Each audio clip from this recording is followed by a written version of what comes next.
Bueno, siguiendo con las charlas en la jornada de trigo de la rural de Chivilcoy, organizada en conjunto entre el INTA, la Asociación Rural y con la participación de varias empresas.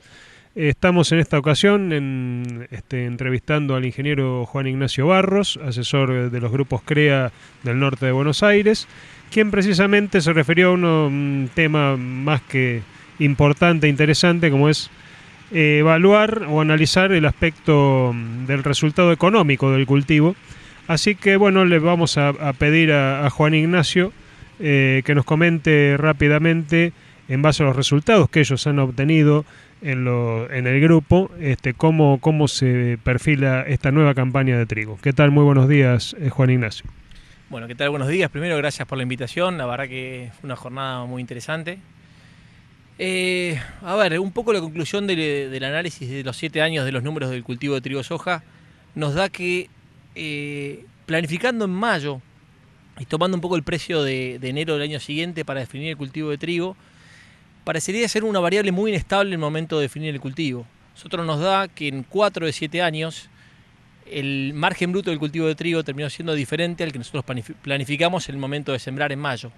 Y nos da que cuando nosotros lo contraponemos el doble cultivo de trigo soja contra soja de primera, hubo 2 o 3 de los últimos 7 años que se termina dando vuelta. Es decir, que cuando yo presupuesto en mayo trigo soja contra soja de primera, me da mejor trigo soja y finalmente termina siendo mejor soja de primera.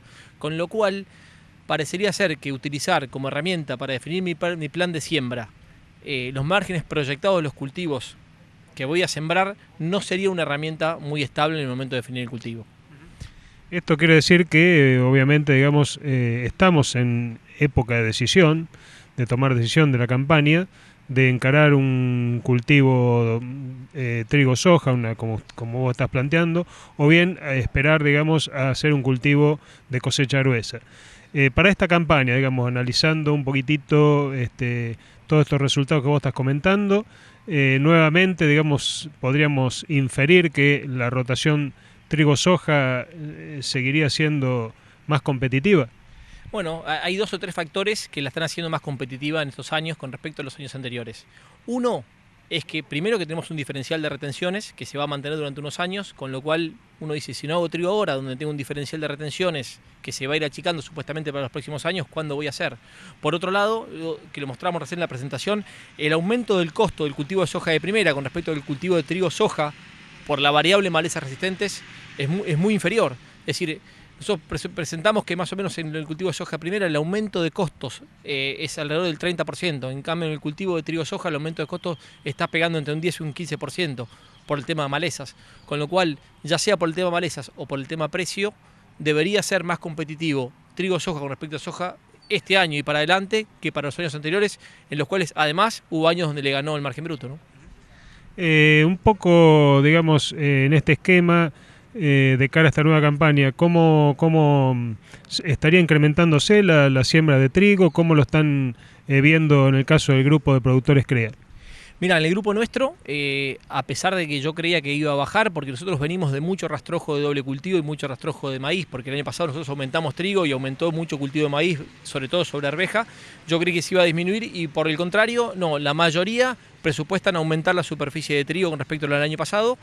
Yo creo que lo que va a terminar definiendo la superficie va a ser las lluvias de los próximos días. Si se atrasa mucho la posibilidad de arranque de siembra, nosotros presupuestamos arrancar alrededor del 22, 25 de mayo. Si eso se atrasa por un tema de humedad, por ahí no se cumple con esto, pero en principio la idea de los productores es aumentar superficie de trigo con respecto al año pasado, sí.